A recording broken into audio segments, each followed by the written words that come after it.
I started working on bees. I was looking around for a master's topic actually, and back then the jobs were for entomologists, people who wanted to kill insects or pin them out or something.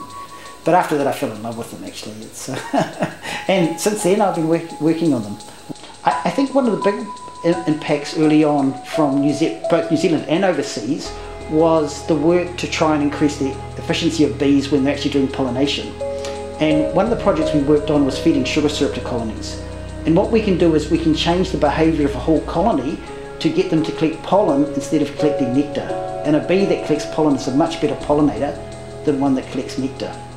And the way that it works is that normally a nectar forager from a beehive goes and visits a flower to collect nectar, comes back and passes it on to a house bee just inside the entrance. This house bee then goes up and makes honey that we all know and eat. But if you feed sugar syrup to a colony, the house bees go and consume the sugar syrup and are no longer waiting at the entrance. So the nectar forager can no longer forage, can no longer get rid of its load when it brings it back. So it thinks the colony doesn't want nectar and goes and collects pollen. And when we did this originally and came out with the results, the uptake was huge. It was from 1 year after we just presented our results. Before that nobody did it. After that all 80,000 colonies used for kiwifruit pollination. That very next season, everybody did it.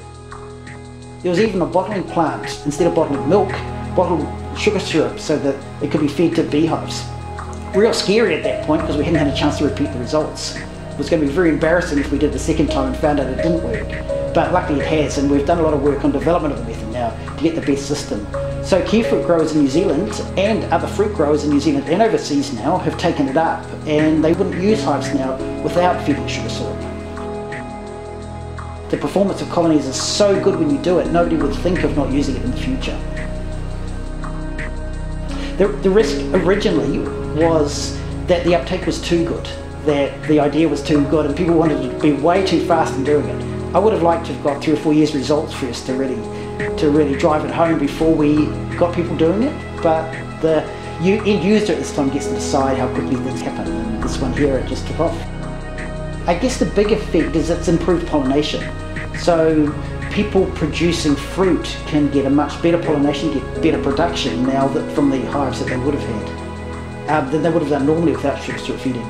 The other advantage in here is that especially now when it's becoming difficult in some corners to get hives or get hives strong enough because of Roa, then anything you can do to prove the efficacy there of course improves production in total. We've got 100% uptake, which for a project normally is you just don't dream of things like that.